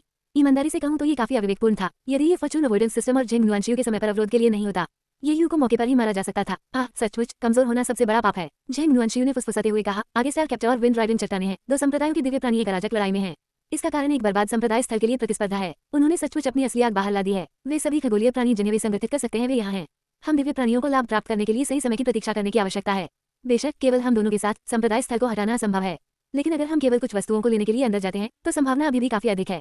ये यू ने थोड़ा सा भौहें सिकोड़ ली। संप्रदाय के खंडहर, क्या आप पिछले संप्रदाय द्वारा छोड़े गए अवशेषों की बात कर रहे हैं? झेंग नुआनशियू ने उत्तर दिया, ये समझा जा सकता है, लेकिन इससे पहले कि वह बोलना समाप्त कर पाती, झेंग नुआनशियू की अभिव्यक्ति नाटकीय रूप से बदल गई। उसने जल्दी से ये यू को लिया और पीछे की ओर चली गई। अगले ही सेकंड में वह स्थान जहां वे अभी अचानक बह गए थे, ये यू ने खुद को स्थिर किया और आगे की ओर देखा। उसने देखा कि भूरे रंग का लबादा पहने एक आदमी हवा में मंडरा रहा है। मजाकिया लहजे में उन्होंने कहा, मैं सोच रहा था कि यह कौन था। पता चला कि यह ओझा इविल इमोर्टल संप्रदाय से झेंग जियानजी है। निश्चित रूप से आप यहाँ सिर्फ अपने प्रेमी के साथ फ्लर्ट करने के लिए नहीं आए हैं, ठीक है? झेंग जियानजी ने ठंडे स्वर में जवाब दिया, अपना गंदा मुंह बंद करो हेरुसोंग। हजारों वर्षों के बाद भी तुम अभी भी इतने परेशान हो। जैसे ही हेरुसोंग नाम का व्यक्ति बोलना जारी रखने वाला था, उसने अचानक अपनी नजर वापस ये यू की ओर कर ली। फिर उसकी आंखों में एक लालची चमक दिखाई दी। मैंने इसे लगभग मिस कर दिया। अब फ्यूचर द्वारा विज्ञापन, मुझे आपसे नाइन-टेल्ड सेलेस्टियल फॉक्स बनने की उम्मीद नहीं थी। आपकी आध्यात्मिक आभा पूरी तरह से धूमिल नहीं हुई है। आप कुछ दिन पहले ही ऊपर उठे होंगे, ठीक है? वास्तव में एक दुर्लभ खोज। झेंग जियानजी, अगर आप मुझे ये लोमड़ी दे तो कैसा रहेगा? अपनी कीमत स्वर्गीय पत्थरों में बताएं। ये यू की अभिव्यक्ति अत्यंत गंभीर हो गई। हालांकि वह वास्तव में एक 9 पूंछ वाला दिव्य लोमड़ी था। तार्किक रूप से कहे तो चूंकि वह स्वर्गीय क्षेत्र में चढ़ गया, इसलिए उसे एक दिव्य प्राणी होना चाहिए। लेकिन इस आदमी की नजर इतनी लालची क्यों हो गई, मानो वो किसी दुर्लभ खजाने को देख रहा हो। झेंग नुआनशियू ने ये यू के सामने कदम रखा। उसने ठंडे स्वर में कहा, हेरुसोंग, वह पहले से ही मेरे ओझा दुष्ट अमर संप्रदाय में शामिल हो चुका है। यदि आप उसे छूने की हिम्मत करते हैं तो ये पूरे ओझा का विरोध करने जैसा होगा। अध्याय 227। उसने रुसोंग ने अपनी भौहें थोड़ी ऊपर उठाई। उसके चेहरे पर खून की प्यासी मुस्कान उभर आई। द एक्सोर्सिस्ट इविल इमोर्टल संप्रदाय, इतनी भव्यता, यह मुझे मौत तक डराने के लिए काफी है। हालांकि मुझे अभी भी यह नाइन-टेल्ड फॉक्स चाहिए। इस बारे में क्या ख्याल है? मैं तुम्हें मार डालूंगा और तुम्हारा अस्तित्व मिटा दूंगा। तुम क्या सोचते हो? जैसे ही उसकी आवाज गिरी, आसपास का स्थान झिलमिला उठा। भूरे रंग के वस्त्र पहने 5 आदमी दिखाई दिए। उन्होंने एक कड़ा घेरा बनाया, साथ ही अपनी दिव्य शक्तियों को उजागर किया। झेंग नुआनशियू और ये यू के चारों ओर एक विशाल नीला अवरोध बनाया। इस स्थिति को देखकर झेंग नुआनशियू का चेहरा लाल पड़ गया। ये स्पष्ट था कि उसे उम्मीद नहीं थी कि हेरुसोंग ऐसा करने की हिम्मत करेगा। हालांकि ये यू शांत रहे। जब कुछ चीजों को रोका नहीं जा सकता तो प्रवाह के साथ चलना बेहतर होता है। आखिरकार उसने पहले ही सपने में मरने का विचार त्याग दिया था। डर से डरने के बजाय उन्होंने अपने सीमित जीवन से यथासंभव उपयोगी जानकारी प्राप्त करना पसंद किया। उसने अपने बगल में झेंग नुआनशियू को देखा और विचार के माध्यम से बताया, क्या आप में हमें बाहर निकालने का आत्मविश्वास है? मैं केवल ये कह सकता हूँ कि मैं कोशिश करूंगा। संभावना कम है। झेंग नुआनशियू के शब्द काफी मजबूर थे। इसके आसपास कोई रास्ता नहीं था। स्थिति को देखते हुए उसे ये यू से झूठ बोलने की कोई जरूरत नहीं थी। केवल वो रुसोंग ही पहले से ही ताकत में उससे कमतर नहीं था। इन 5 सहायकों के जुड़ने से घेरा तोड़ना तो दूर, यहाँ तक कि वह भी संकटपूर्ण स्थिति में थी। इस तरह की लाइनअप को देखते हुए ऐसा लग रहा था कि ये रुसोंग उसे खत्म करने के लिए कृतसंकल्प था। नाइन-टेल्ड फॉक्स के लिए वह वास्तव में उचित था। कितना क्रुद्ध करने वाला। अगर वो किसी तरह जीवित रह पाती और आज बाहर निकल पाती, वह निश्चित रूप से ही रुसोंग को भारी कीमत चुकाएगी। जैसे ही झेंग नुआनशियू ने मौत से लड़ने की तैयारी की, ये यू बोला, इतने उपद्रव की कोई जरूरत नहीं है। मैं तुम्हारे साथ जाने को तैयार हूँ। इस पर वहाँ मौजूद सभी लोग दंग रह गए। क्या उसके साथ बातचीत करना वाकई इतना आसान है? रुको, तुम्हें पता है कि अगर तुम उनके साथ जाओगे तो क्या होगा, है ना? झेंग नुआनशियू ने जल्दी से विचार के माध्यम से उसे रोकने की कोशिश की। ये यू ने उत्सुकता से पूछा, क्या होगा? झेंग नुआनशियू की अभिव्यक्ति गंभीर हो गई। वो रुसोंग यूनपिनमर संप्रदाय से है। उनके संप्रदाय के नेता का नाम झूले जियानजी है। उसे पुरुष उपपत्नी रखना पसंद है, विशेष रूप से इष्ट नर राक्षस हैं। 10,000 साल पहले उसने साहपूर्वक दावा किया था कि वह 9 पूंछ वाले दिव्य लोमड़ी का स्वाद चखना चाहती थी। जो कोई भी उसे ढूंढ पाएगा उसे एक दिव्य कलाकृति और दिव्य तकनीकों की एक पुस्तक से पुरस्कृत किया जाएगा। वह रुसोंग निश्चित रूप से तुम्हें झूले जियानजी तक पहुंचाना चाहता है। ये यू की अभिव्यक्ति थोड़ी बदल गई। एक महिला जो पुरुष उपपत्नी रखने का आनंद लेती है, क्या यह उसे ऐसा व्यक्ति नहीं बनाता जो किसी के लिए भी उपलब्ध हो? सच कहूं तो ये यू को ऐसे लोगों से घृणा महसूस हुई, लेकिन आकाशीय कलाकृतियों और आकाशीय तकनीकों ने उन्हें बेहद आकर्षित किया। ये यू के विचार बदल गए। उन्होंने गंभीरता से झेंग नुआनशियू की ओर देखा और पूछा, तुम्हारे बारे में क्या? जब तुमने मुझसे एक्सोर्सिस्ट इविल इमोर्टल संप्रदाय में शामिल होने के लिए कहा, तो क्या तुमने कभी मुझे झूले जियानजी के पास भेजने पर विचार किया? आकाशीय तकनीकें और आकाशीय कलाकृतियां काफी महत्वपूर्ण होनी चाहिए, है ना? क्या तुम्हें ऐसे प्रलोभन नहीं चाहिए? झेंग नुआनशियू थोड़ा आश्चर्यचकित हो गया। उसने फिर उत्तर दिया, आप बहुत ज्यादा सोच रहे हैं। मैं वास्तव में चाहती हूँ कि आप एक्सोर्सिस्ट इविल इमोर्टल संप्रदाय में शामिल हों। हमारे संप्रदाय में कुछ विशिष्टताएं हैं। हम केवल आपको एक व्यक्ति के रूप में चाहते हैं, आपको बेचना नहीं। ये यूं हंसे बिना नहीं रह सका। बेचना वास्तव में एक उपयुक्त शब्द था। वो रुसोंग थोड़ा सा भौचक्का रह गया। उन्होंने ठंडे स्वर में कहा, आप किस बारे में हंस रहे हैं? मैं आपको चेतावनी देता हूँ, कोई चाल मत खेलिए, अन्यथा मैं आपको ऐसा कर दूंगा मानो आप मर गए हों।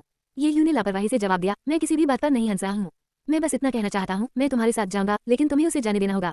ये यू को अपनी ओर इशारा करते देखकर झेंग नुआनशियू स्तब्ध रह गया। क्या वो सचमुच मेरे लिए इतना सुरक्षात्मक है? उन्होंने रुसोंग ने उपहास करते हुए कहा, लगता है आप में मेरे साथ मोलभाव करने की क्षमता नहीं है। ये यू ने चिढ़ाते हुए कहा, क्या तुम सच में ऐसा कह रहे हो? तो फिर तुम झेंग नुआनशियू को क्यों नहीं मार देते और मैं तुम्हारे देखने के लिए अपने राक्षसी मूल को स्वयं नष्ट कर दूंगा। ही रुसोंग सहित भूरे वस्त्र पहने सभी लोगों ने असुविधा दिखाई। वे निश्चित रूप से पकड़े गए पुरस्कार को हाथ से जाने नहीं देंगे। एक पल की चुप्पी के बाद ही रुसोंग ने सख्ती से कहा, ठीक है, मैं सहमत हूँ। भूरे कपड़े पहने लोगों ने अपने हाथ हिलाए और बैरियर अचानक टूट गया और एक छोटा सा छेद हो गया। ये यू ने झेंग नुआनशियू को धक्का दिया और उससे जाने का आग्रह किया, लेकिन शायद यह महसूस करते हुए कि ये यू बहुत नेक था। झेंग नुआनशियू ने अचानक जाने से इनकार कर दिया। जो लोग उसका सम्मान करते हैं उनका सम्मान करने के बारे में कुछ कहते हुए उसने आज ये यू को अपने साथ ले जाने पर जोर दिया। इससे ये यू पूरी तरह से घाटे में चला गया। क्या वह सिर्फ मामले को उलझा रही थी? उसने उसे एक मौका दिया और वो इसे लेना भी नहीं जानती थी, यही मरने की जिद कर रही थी। तो झेंग नुआनशियू को आज्ञाकारी रूप से छोड़ने के लिए मनाने के लिए ये यू ने उसे फुसलाया, तुम पहले जाओ, मेरे पास भागने के अपने तरीके हैं, नहीं तो अगर तुम रहोगे तो तुम मेरे लिए बोझ बन जाओगे। झेंग नुआनशियू को कुछ संदेह हुआ, लेकिन ये यू के गंभीर आचरण को देखकर वह केवल अपने संदेहों को हंसकर टाल सकती थी। धीरे धीरे वह बैरियर से बाहर निकल गई। अगले ही सेकंड में बैरियर बंद हो गया और वह रुसोंग तेजी से ये यू के पास पहुंचा। उन्होंने एक दिव्य तकनीक का प्रदर्शन करते हुए ये यू पर जादू कर दिया। परिणाम स्वरूप ये यू स्वाभाविक रूप से आत्मा विनाश नहीं कर सकता। इसके बाद ही रुसोंग ने देर नहीं की, जल्दी से अपनी आस्तीन लहराई, अन्य भूरे वस्त्र पहने लोगों को छोड़ने के लिए बुलाया। कुछ घंटों बाद ये यू को एक भव्य हॉल में लाया गया। ये वास्तव में विंड राइडिंग संप्रदाय का मुख्य हॉल था। ही रुसोंग एक घुटने पर झुकते हुए आगे बढ़ा और जोर से घोषणा की, छोटा अमर ही रुसोंग झूले जियानजी को एक भव्य उपहार देने के लिए आता है। दरअसल झेंग नुआनशियू का अनुमान सही था। इस बदमाश रुसोंग ने वास्तव में उसे झूले जियानजी तक पहुंचाया था, लेकिन उन्हें आश्चर्य हुआ कि ये दिव्य प्राणी वास्तव में कैसा दिखता है। जल्द ही एक मोटी औरत अचानक सामने सिंहासन पर आ खड़ी हुई। एक मोटे अनुमान के अनुसार उसका वजन कम से कम 300 पाउंड होना चाहिए। इससे ये यू थोड़ा अभिभूत महसूस कर रहा था। उसकी शारीरिक बनावट को देखते हुए इसमें कोई आश्चर्य नहीं था कि उसे पुरुष उपपत्नी रखना पसंद था। अगर उसके पास कुछ न हो तो उसे निश्चित रूप से कुछ भी महसूस होगी, लेकिन चूंकि वे स्वर्गीय क्षेत्र में आरोहण कर चुके थे, इसलिए ऐसी चीजों को समायोजित करना संभव होना चाहिए। एक अमर संप्रदाय के नेता के रूप में झूले जियानजी के पास संभवतः नियंत्रण की कमी नहीं हो सकती। तो इसका क्या मतलब हुआ? एक भेस। जब ये यू गहरी सोच में था, झूले जियानजी अचानक उत्तेजित हो गए। वह अपने सिंहासन पर सीधी हो गई, उसकी आंखों में चमक आ गई और उसने कहा, एक 9 पूंछ वाला दिव्य लोमड़ी, तुम्हें ये छोटा सा साथी कहाँ मिला? वह रुसोंग हंसा, स्टार कैप्चर मोटरसाइकिल के पास। वह अभी स्वर्गीय क्षेत्र में चढ़ गया जितना शुद्ध हो सकता है। ही रुसोंग के शब्दों ने ये यू की अभिव्यक्ति को बेहद अजीब बना दिया। ऐसा लग रहा था मानो वह संगीत शिक्षक के चयन के समय ब्लू स्टार में लौटाया हो। ओह ठीक है, पहले ये यू ही चयन कर रहा था और अब वह चयनित हो गया था। यह मनोवैज्ञानिक विरोधाभास वास्तव में थोड़ा असहज था, लेकिन झूले जियानजी दिलचस्पी से भरे हुए थे। वह अपने सिंहासन से नीचे उतरी। अपने हाथ के एक झटके के साथ उसने ही रुसोंग को दर्जनों मीटर दूर उड़ते हुए भेजा, जब तक कि वह भव्य हॉल के एक खंभे से टकरा नहीं गया, जहां वह अंततः रुक गया। जैसे ही झूले जियानजी निकट आया, ये यू को अपने नीचे की जमीन कांपती हुई महसूस हुई। लानत है, वो वास्तव में एक मजबूत व्यक्तित्व का प्रतीक थी। यदि ये रुसोंग का बाध्यकारी मंत्र नहीं होता, ये यू वास्तव में अभी अपने राक्षसी मूल को स्वयं नष्ट करना चाहता होगा। ये बहुत घृणित था। झूले जियानजी ये यू के सामने थोड़ा भौहें चढ़ाकर खड़ा था। गहरी आवाज में उसने कहा, आप अभी भी बाइंडिंग तकनीक का उपयोग क्यों कर रहे हैं? क्या ये बच्चा अवज्ञाकारी है? वह रुसोंग उठने के लिए संघर्ष कर रहा था, अपने शरीर में दर्द को सहन कर रहा था और कांपते हुए उसने जवाब दिया, अमर भगवान को जवाब देते हुए, ये बच्चा अभी अभी एक्सोर्सिस्ट इविल इमोर्टल संप्रदाय में शामिल हुआ है और वास्तव में काफी अवज्ञाकारी है। झूले जियानजी ने हंसते हुए कहा, ओझा, अगर यह 1 लाख साल पहले होता तो मैं उनसे थोड़ा डरता, लेकिन अब जब स्वर्गीय क्षेत्र उथल पुथल में है, कौन किससे डरता है? ये यू के विचार दौड़ गए। उथल पुथल में स्वर्गीय क्षेत्र, आखिर इसका क्या मतलब है? झूले जियानजी ने अपनी उंगलियां चटकाई और ये यू पर लगे बंधन तुरंत खुल गए। कितना सुंदर लोमड़ी अमर है। अपनी बहन की बात सुनो, भूत भगाने वाला एक खोखला खोल है जो बाहर से मजबूत है लेकिन अंदर से कमजोर है। मेरे यूरोपियन अमर संप्रदाय में आओ और मैं गारंटी देता हूँ कि तुम्हें वह सब कुछ मिलेगा जो तुम चाहती हो। दिव्य कलाकृतियां, दिव्य तकनीकें आप चुन सकते हैं, लेकिन आधार यह है कि तुम्हें मेरे अधीन होना होगा। क्या तुम समझे? ये यू ने अपने अंदर उठ रही उबकाई को दबा लिया। उन्होंने धीरे से पूछा, स्वर्गीय क्षेत्र में ये उथल पुथल क्या है? मैं अभी चढ़ा हूँ और कुछ नहीं जानता। झूले जियानजी ने अपने मोटे हाथ से उसकी ठुड्डी पर हाथ फेरते हुए कहा, ठीक है, विस्तार से समझाना काफी जटिल है। ये वास्तव में आपकी चिंता नहीं करता है, लेकिन मौका मिलने पर मैं आपको धीरे धीरे बताऊंगा। चिंता मत करो, भविष्य में मेरा अनुसरण करके तुम बहुत कुछ सीखोगे। जैसे जैसे वो करीब आती गई, झूले जियानजी की आंखें चमकती गईं। ये देखकर ये यू एक कदम पीछे हटने से खुद को नहीं रोक सका। ये स्पष्ट था कि वह कोई कदम उठाने की तैयारी कर रही थी। किसी भी तरह सपने में भी वह खुद को बिल्कुल भी निराश नहीं होने दे सकता था। ये यू ने तुरंत रुकने के लिए कहा, 1 मिनट रुकिए, आपने बहुत कुछ कहा है, लेकिन ये सिर्फ खोखले वादे हैं। यदि आप चाहते हैं कि मैं आपके संप्रदाय में शामिल हो जाऊं, तो ये बहुत कठिन नहीं होना चाहिए। लेकिन आखिरकार तुम्हें कुछ ईमानदारी दिखानी चाहिए, है ना? आकाशीय कलाकृतियां और दिव्य तकनीकें होनी चाहिए, अन्यथा मुझे ये मनोरंजक नहीं लगेगा। माहौल इस हद तक गर्म हो गया। जूली जियानजी तुरंत अपना उदार पक्ष प्रदर्शित करने के लिए उत्सुक हो गई। उसकी उंगलियां चटकाने के बाद ये यू के सामने एक दर्पण और एक जेड स्लिप दिखाई दी। जूली जियानजी ने कहा, इसे ब्रेकिंग इल्यूशन मिरर कहा जाता है, एक मध्य श्रेणी की खगोलीय कलाकृति जो दिव्य सम्राट स्तर से नीचे के सभी भ्रमों को तोड़ने में सक्षम है। और इस जेड स्लिप में दिव्य तकनीक 6 हार्मोनीज मिस्टीरियस आर्ट का ऊपरी आधा हिस्सा शामिल है। बस इसे दिव्य शक्ति से भर दे और आप इसे सीख सकते हैं। आप क्या सोचते हैं, क्या मैं इतना ईमानदार हूँ? ये यू ने सीधे 2 चीजें हाथ में ले ली। उनके चेहरे पर मुस्कान आ गई। इससे जूली जियानजी और भी खुश हो गए। निस्संदेह ऐसी अभिव्यक्ति सहमति का संकेत थी। उसने पहले से ही उस रात के संभावित परिदृश्यों की कल्पना करना शुरू कर दिया था। बस व्याकुलता के उस क्षण में ये यू का आंकड़ा तेजी से पीछे हट गया। जब जूली जियानजी को एहसास हुआ और वह एक कदम उठाने के लिए तैयार हुआ, ये यू की छाती से एक शानदार रोशनी चमकी। तभी एक भीषण विस्फोट से पूरा भव्य हॉल मलबे में तब्दील हो गया। अगले ही सेकंड में सपना अचानक टूट गया और ये यू इस सपने से जाग गया। ड्रीम एंट्री खत्म। जीवनकाल 550 वर्ष। स्वप्न का मूल्यांकन उत्तम। बेतरतीब ढंग से दिए गए 2 स्वप्न पुरस्कार। 370 वर्ष। क्लिष्ट क्षेत्र को पार करने का प्रारंभिक चरण। 9 पूंछ वाली दिव्य लोमड़ी दिव्य क्षमता जादू स्वयं से ऊंचे एक बड़े क्षेत्र तक के प्राणियों को मंत्रमुग्ध कर सकता है। स्वप्न का मूल्यांकन उत्कृष्ट जोड़ तक पहुंचने के साथ 2 आइटम यादृच्छिक रूप से भौतिक हो जाते हैं। भौतिक वस्तुएं, मध्य श्रेणी की आकाशीय कलाकृति, भ्रम को तोड़ने वाला दर्पण, 6 हार्मोनीज मिस्टीरियस आर्ट की जेड स्लिप। जिस क्षण सिस्टम की आवाज फीकी पड़ गई, ये यू के सामने 2 चीजें आईं। ये वास्तव में ब्रेकिंग इल्यूजन मिरर और 6 हार्मोनीज मिस्टीरियस आर्ट जेड स्लिप था। इस क्षण में ये यू बहुत खुश था। सपने में वो रुसोन का पीछा करते हुए यूरोपियन इमोर्टल पैलेस तक जाने के लिए इच्छुक था। इसका कारण ये था कि क्या वो कुछ उपयोगी जानकारी या खगोलीय कलाकृतियां प्राप्त कर सकता है। हालांकि उसे यह पता नहीं चला कि स्वर्गीय क्षेत्र में उथल पुथल क्यों थी। कम से कम जूली जियानजी उदार थे। वह सीधे आकाशीय कलाकृतियों और तकनीकों के साथ सामने आई। ये यू बिल्कुल यही चाहता था। वह जुआ खेल रहा था। जब तक वो उन्हें अपने हाथों में पकड़ सकता था, संभावना थी कि सिस्टम उन्हें भौतिक वस्तुओं के रूप में आंकेगा। भले ही वे उसके लिए सफल नहीं हुए, लेकिन गेंजी जुई के लिए यह कोई नुकसान नहीं होगा। लेकिन उन्हें वास्तव में उम्मीद नहीं थी कि इस बार सिस्टम इतना उदार होगा। इसने न केवल इन 2 सबसे मूल्यवान वस्तुओं को सफलतापूर्वक मूर्त रूप दिया, लेकिन इसने उन दोनों को उसके लिए साकार कर दिया। ये सचमुच अविश्वसनीय भाग्य था। वह सचमुच समृद्धि की राह पर था। ये यू इन दोनों वस्तुओं को पाकर बेहद खुश हुआ, लेकिन कुछ समय बाद उसकी अभिव्यक्ति अचानक कठोर हो गई। इस बीच दक्षिणी बर्बर महाद्वीप में गांजी जुई का सपना जारी रहा। 80 साल बाद गांजी जुई अंततः असेंशन क्षेत्र के शिखर पर पहुंच गई और चढ़ने के क्षण का इंतजार करने लगी।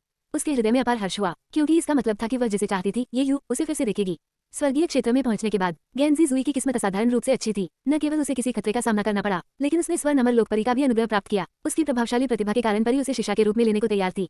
गेंजी जुई ने प्रशिक्षुता लेने में जल्दबाजी नहीं की। उन्होंने कहा कि वह अपना निर्णय लेने से पहले अपने साथी ये यू को ढूंढना चाहती थी। इस स्वर्ण अमर लोकपरी का नाम वो हुआ था। गांजी जुई के इरादे के बारे में जानने पर वह क्रोधित नहीं हुई। इसके बजाय उसने सीधे कहा कि स्वर्गीय क्षेत्र वर्तमान में काफी अस्थिर था। उसने महसूस किया कि गेंजी जुई एक महान क्षमता वाला व्यक्ति था और ये यू को खोजने में उसकी मदद करने के लिए वह 100 वर्षों तक उसके रास्ते की रक्षा करने को तैयार था। ये सुनकर पब फ्यूचर द्वारा विज्ञापन गांजी जुई ने संकोच नहीं किया और तुरंत शिष्य बन गए। वह अच्छी तरह से जानती थी कि वो स्वर्गीय क्षेत्र में पूरी तरह से एक नवागंतुक थी।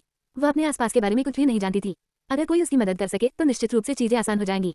अगले 100 वर्षों के लिए गुरु और शिष्य ने ये यू के ठिकाने की खोज जारी रखी, लेकिन उन्हें कुछ नहीं मिला। वो ने गांजी जुई को हार मानने के लिए मनाने की कोशिश की, लेकिन बात की दृढ़ आंखों को देखकर अंततः वह मान गई। कुछ ही समय बाद उन्हें वास्तव में कोई ऐसा व्यक्ति मिला जिसने ये यू को देखा था। वह व्यक्ति एक्सोर्सिस्टेबल इमोर्टल संप्रदाय का झेंग नुआनशियू था। जंगल के महान सम्राट शेरी तियान के लिए यह एक अद्यतन है। देर से ही सही, ये यहाँ है जैसा कि वादा किया गया था। अध्याय 229। गांजी जुई की भावनाएं अत्यधिक उत्तेजित थीं। 100 वर्षों से अधिक समय तक खोज करने के बाद अंततः उसे एक दिव्य प्राणी मिला जो ये यू को जानता था।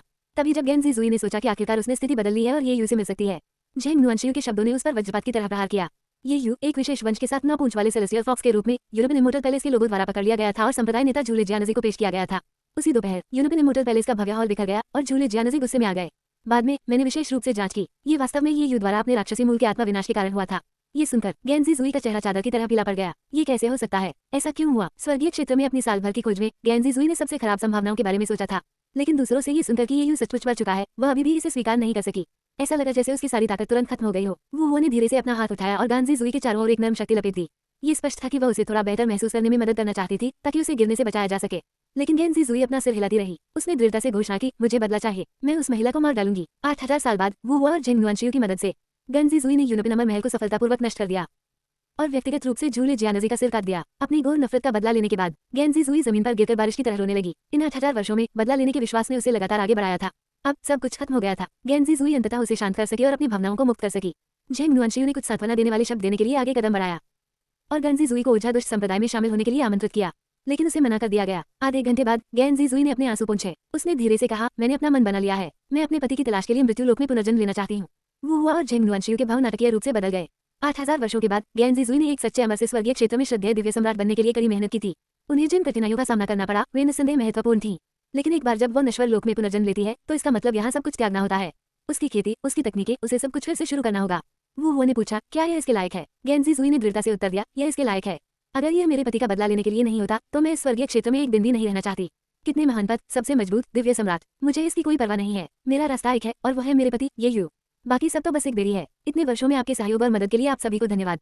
आपका बहुत बहुत धन्यवाद। गेंजी जुई ने बोलना समाप्त करने के बाद मुस्कुराहट प्रकट की और हल्का सा प्रणाम किया। फिर वो मुड़ी और पुनर्जन्म का विकल्प चुनकर और एक बार फिर जीवन के चक्र में प्रवेश करते हुए अपने सार को भंग करने का फैसला किया। झेंग नुअनशियू अपनी आंखें चौड़ी करने के अलावा कुछ नहीं कर सकी। ये पहली बार था जब उसने गेंजी जुई के चेहरे पर मुस्कान देखी थी। वह मुस्कान असाधारण रूप से सुंदर थी। कोई झिझक या शिकायत नहीं थी। वहाँ केवल भविष्य के लिए प्रत्याशा और लालसा थी। क्या ये वह प्रेम था जो नश्वर क्षेत्र से आया था, किसी को लापरवाही की ओर ले जाने के लिए पर्याप्त शक्तिशाली? झेंग नुअनशियू 8000 साल पहले के उस दृश्य को याद करने से खुद को नहीं रोक सकी जब ये यूने उसे धोखे से छोड़ दिया था और स्वेच्छा से रुसों के पीछे अकेले चला गया था। उस समय उनमें सचमुच एक मनमोहक आकर्षण था। पश्चिमी सीमांत महाद्वीप पर एक घने गुफा में गेंजी जुई ने धीरे से अपनी आंखें खोली। परिचित परिवेश को देखते हुए उसे बहुत हैरानी हुई। क्या उसने अपने सार को भंग करने और पुनर्जन्म लेने का विकल्प नहीं चुना? उसे नए सिरे से शुरुआत करनी चाहिए थी। वह अभी भी इस स्थान पर क्यों थी? अपने अंदर आध्यात्मिक शक्ति को महसूस करते हुए यह अब भी पहले जैसा ही था। वह क्लेश सीमा पार करने के अंतिम चरण में थी। क्या ऐसा हो सकता है कि वे सभी घटनाएं महज एक सपना थीं? अपनी चेतना के सागर में गनडोरो ने जोर से कहा, नहीं, ये बिल्कुल एक सपना नहीं हो सकता। मेरी स्मृति में सब कुछ स्पष्ट है। मुझे अपने पति के साथ रहने की हर छोटी छोटी बात याद है। वह सपना कैसे हो सकता है? ये सुनकर गेंजी जुई तुरंत चुप हो गए, लेकिन उसकी निगाहें तेज हो गईं। सचमुच सभी विवरण बहुत वास्तविक लगे। जीवन का हर पहलू, सफलता से आरोहण तक, हर चीज को अति सुंदर ढंग से प्रस्तुत किया गया। गेंजी जुई को वास्तव में विश्वास नहीं था कि यह महज एक सपने जितना आसान हो सकता है। अगर वह इसे साबित करना चाहती। गेंजी जुई ने कोई हिचकिचाहट नहीं की। उसका फिगर अचानक गायब हो गया। एक क्षण बाद गेंजी जुई फॉरगेटिंग वरीज माउंटेन पर पहुंचे। यह एक ऐसी जगह थी जहां वह पहले कभी नहीं गई थी, लेकिन सपने से मिली यादों के आधार पर उसने इसे बहुत आसानी से पा लिया। बस एक नजर, गेंजी जुई की आंखें लाल हो गईं। ये सब वास्तविक था। हर घास और पेड़, हर फूल और पेड़ उसके सपनों के दृश्यों से बिल्कुल मेल खाते थे। ये कैसा संयोग था? फिर चूंकि सब कुछ अभी भी यही था, ये यू कहाँ था? उसका पति कहाँ था? गेंजी जुई ने तुरंत खोज शुरू कर दी, लेकिन नतीजा पहले से तय था। उसे एक खाली जगह मिल गई। चिंताओं को भूलने वाले पहाड़ के ऊपर कुछ भी नहीं था। गेंजी जुई एक विशाल चट्टान पर बैठा दूर तक देख रहा था। चूंकि उसका पति यहाँ नहीं था, वह कहाँ हो सकता है? स्वर्गीय क्षेत्र में? नहीं, ऐसा नहीं होना चाहिए। ऐसा लग रहा था जैसे समय फिर से शुरू हो गया है, चूंकि वह अभी भी क्लेश पार करने के अंतिम चरण में थी। इस गति के अनुसार ये यू को अधिक से अधिक हामनी दायरे में ही होना चाहिए। फिर इसी क्षण ये यू वास्तव में कहाँ था? क्या ऐसा हो सकता है कि उसे यही अनिश्चितकाल तक इंतजार करना पड़े? अपनी चेतना के सागर में गनडोहो ने तुरंत कहा, मुझे याद आया, पति का नश्वर क्षेत्र में एक मित्र है, क्विंक्यू फॉक्स यिनफेजिंग। गेंजी जुई को तुरंत एक मनोरम चेहरा याद आया। ठीक है, वो वहाँ थी। बिना किसी हिचकिचाहट के गेंजी जुई तुरंत खड़े हो गए और फॉक्स माउंटेन की ओर जाने लगे।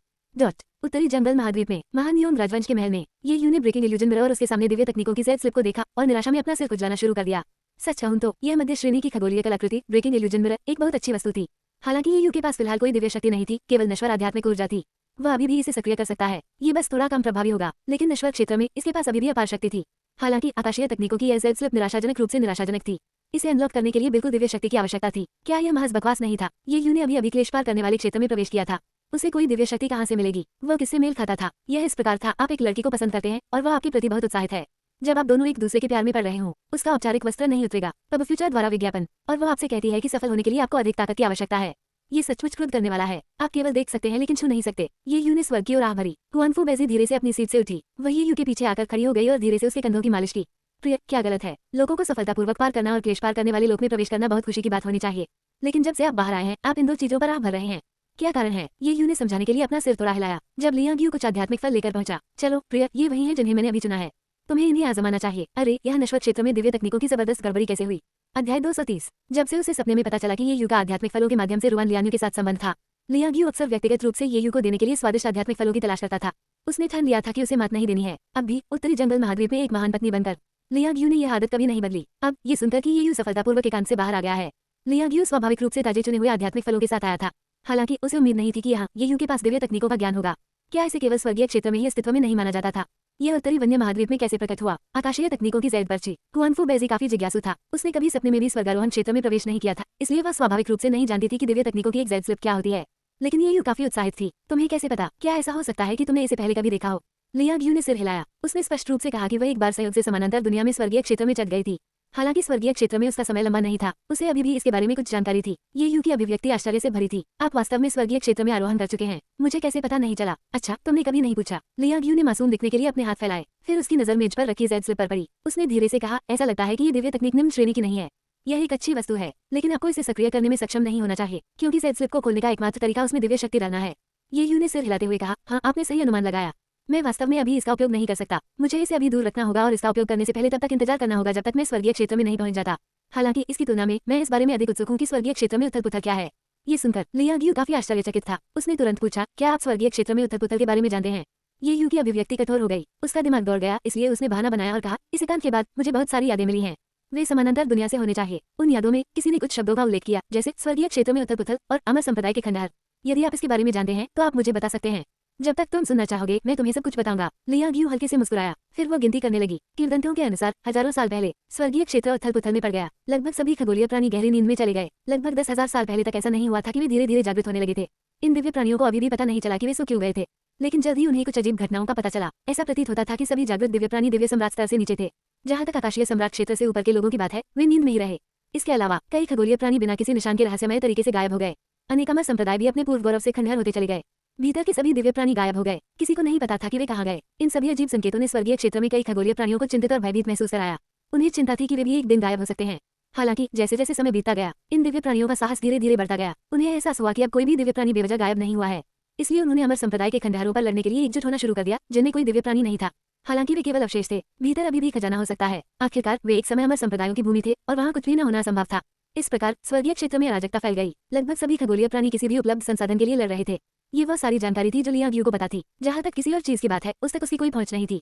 वृतांत सुनने के बाद ये यू की अभिव्यक्ति लगातार गंभीर होती गई। तो स्वर्गीय क्षेत्र में उथल पुथल वास्तव में मौजूद थी। ऐसे माहौल में नवारोहित खगोलीय प्राणियों के लिए यह अत्यंत मित्र होना चाहिए। जरा सी चूक से मौत हो सकती है। तसक तसक वातावरण निश्चित रूप से कठोर था। ये स्पष्ट था कि भविष्य में स्वर्गीय क्षेत्र में चढ़ने से पहले अधिक तैयारी की आवश्यकता थी। फिर ये यू को अपने सपनों से नाइन टेल सेलेस्टियल फॉक्स जिशुई के शब्द याद आए। दिव्य प्राणियों से सावधान रहने की बात दोहराने की जरूरत नहीं थी। स्वर्गीय क्षेत्र में उथल पुथल के संदर्भ में दुर्भावनापूर्ण दिव्य प्राणियों से सावधान रहना वास्तव में आवश्यक था। हालांकि वो इस बात को लेकर उत्सुक रहा कि वह मछली पकड़ने वाला हरामी किसका उल्लेख कर रहा था। वह कथन वास्तव में किसकी ओर इशारा करता था। लियांग यू भी हैरान दिखे। स्वर्गीय क्षेत्र में अपने समय के दौरान उसे मछली पकड़ते हुए किसी भी दिव्य प्राणी का सामना नहीं करना पड़ा।